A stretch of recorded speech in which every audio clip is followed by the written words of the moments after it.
जब तक आत्मज्ञान न हो, जब तक खुद का हमें ज्ञान न हो, तब तक ये सारी चीज़ें हमें परेशान जरूर करती हैं। तो अगर आपकी भी समस्या कहीं ना कहीं काम वासना से जुड़ी है तो इस वीडियो को आप अंत तक जरूर देखें, छोटी सी वीडियो होने वाली है। क्योंकि ये हर एज ग्रुप के इंसानों को देखनी चाहिए।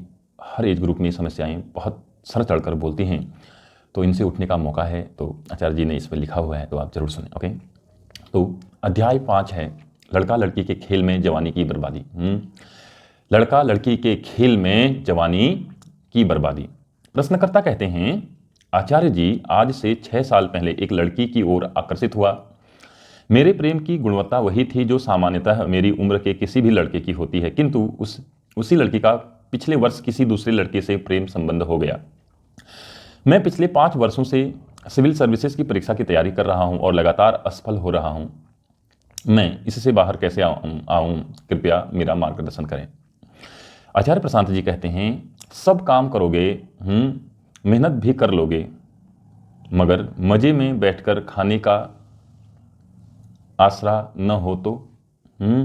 सब काम करोगे, मेहनत भी कर लोगे, अगर मजे में बैठकर खाने का आसरा न हो तो।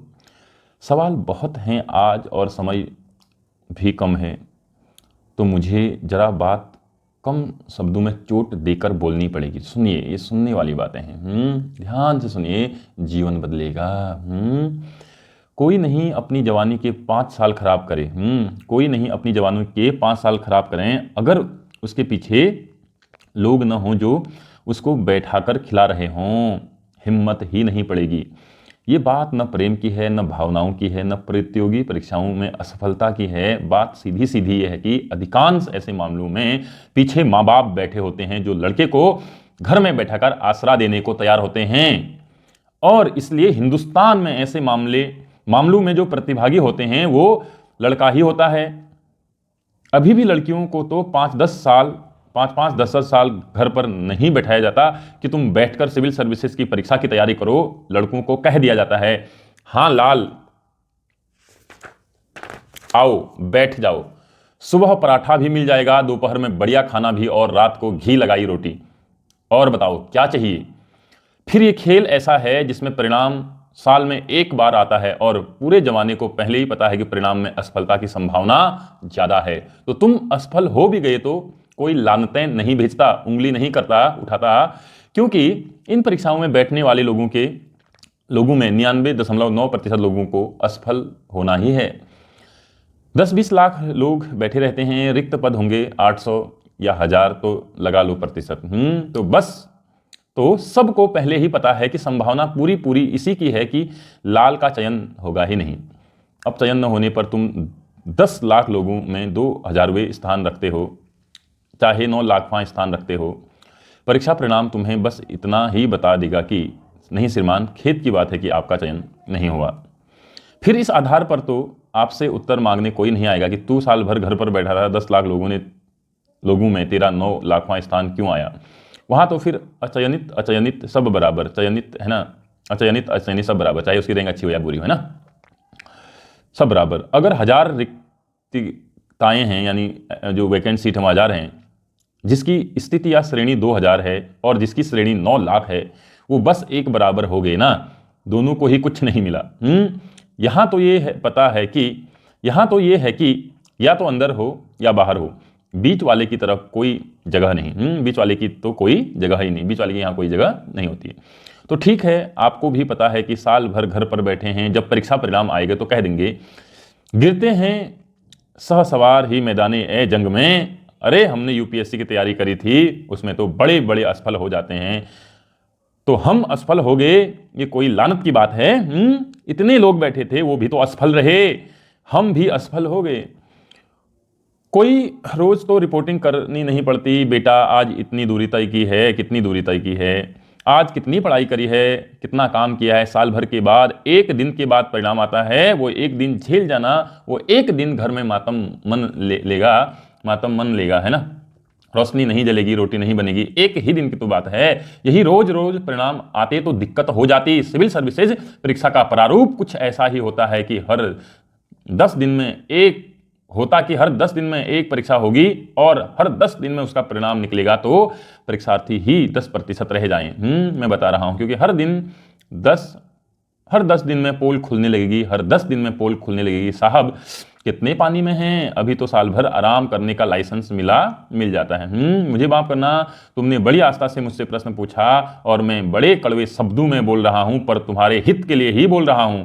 अब उसमें वो सब जो लड़की लड़के का खेल है, ये बहुत समय मांगते हैं भाई। जिसके जीवन में ये सब खेल चल रहे हैं, समझ लेना कि शहंशाह है, नवाब है, जो कोई किसी सार्थक लक्ष्य की ओर लगा हो, उसको समय कैसे मिल जाएगा ये सब करने का। कौन सी लड़की तुम्हारे साथ रह लेगी अगर तुम दिन का 1 घंटा या 2 घंटा उसको नहीं दे रहे हो, भाग जाएगी तुरंत।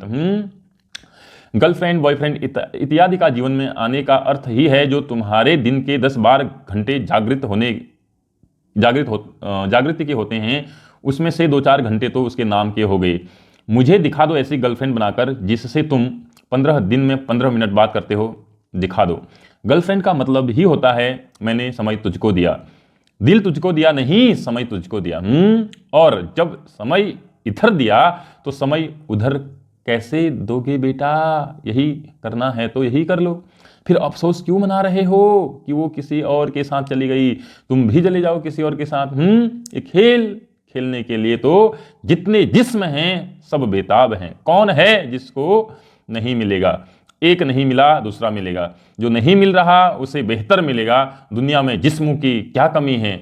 यही खेल खेलना है तो फिर यही खेल खेलो। फिर क्यों पूछ रहे हो आचार्य जी? लक्ष्य बनाया है, मिल नहीं रहा, क्यों पूछ रहे हो?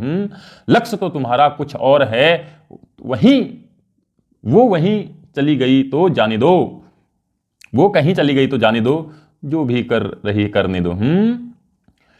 ये सब खेल तो ऐसे ही है, सुई टायर रिम आलू हैं, जो मिल जाए वही सही। मुझे क्या पता कि ये अपना नारियल पानी गिलास उठाते हुए आचार्य जी कहते हैं नारियल पानी किस ब्रांड का है, मुझे क्या पता कि ये जिस डिब्बे में से आ रहा है उसका सीरियल नंबर क्या था। ये डिब्बा नहीं तो बगल वाला डिब्बा सही। मैं रोने थोड़ी ही बैठ जाऊंगा कि ये वाला डिब्बा नहीं तो ये वाला डिब्बा क्यों। किसी चीज में जरा विशिष्टता हो, अद्वितीयता हो, सच्चाई हो तो उसके लिए रोया जाए। ब्लड बैंक में खून होता है, खून एक बराबर। इसी तरह से शरीर के बाकी सब पदार्थ भी, रसायन, हार्मोन सब बराबर। जब खेल ही हार्मोन्स का है तो उसमें रोना क्या? या ब्लड बैंक में जाकर रोते होगे मुझे तो मेरी महबूबा वाला ही खून चाहिए क्योंकि वो मेरे दिल में बैठी है। रोते हो क्या? रोते हो? मर रहे होगे तो क्या ब्लड बैंक में जाकर भाव खाओगे कि नहीं सुंदर लड़की का खून दे दो, दिल में जाएगा, दिल में तो मेरे हूर ही बैठनी चाहिए हैं, ये कहोगे। ये सब खेल चला करते हैं और इनमें भारत की जवानी बर्बाद हो रही है। अब तो परीक्षा लिखने की उम्र भी बढ़ा दी है, पहले शायद 28 पर रोक देते थे, आज से 20 साल पहले, अब शायद बढ़कर 32, 35 या 40 साल भी कर दी है। जवानी जलाने का इंतजाम अब पूरा और पक्का है, बस घर पर माँ बाप होने चाहिए आलू गोभी खिलाने वाले।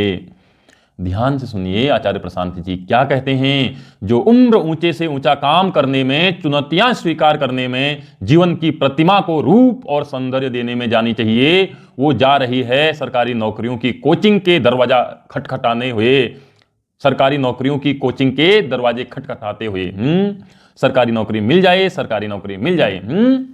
अगर कोई गणना करे कि इस पूरी चीज की आर्थिक कीमत कितनी है, ये जो नुकसान है, ये जो नुकसान है, इसको कोई मुद्रीकरण करके देखें तो जो नुकसान है वो न जाने कितने अरबों का आएगा। हम छोटी से छोटी बात पर गणना कर लेते हैं कि इस चीज से जीडीपी कितना पीछे हो गया, और इस चीज की गणना की जाए कि सरकारी नौकरी की बीमारी से भारत कितना मात खा रहा है तो हम चौंक जाएंगे। मैं कोई जीडीपी का कायल नहीं हूं कि जीडीपी बढ़ना चाहिए बहुत, पर मैं जीवन में सौंदर्य और ऊर्जा का तो कायल हूं ना।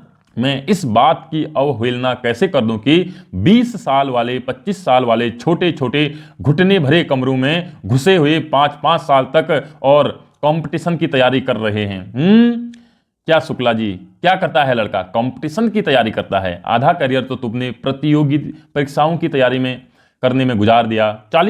साल की उम्र तक अगर तुमने कंपटीशन कर रहे हो तो आजकल 35-40 में लोग सेवानिवृत्त होने की सोचने लगते हैं।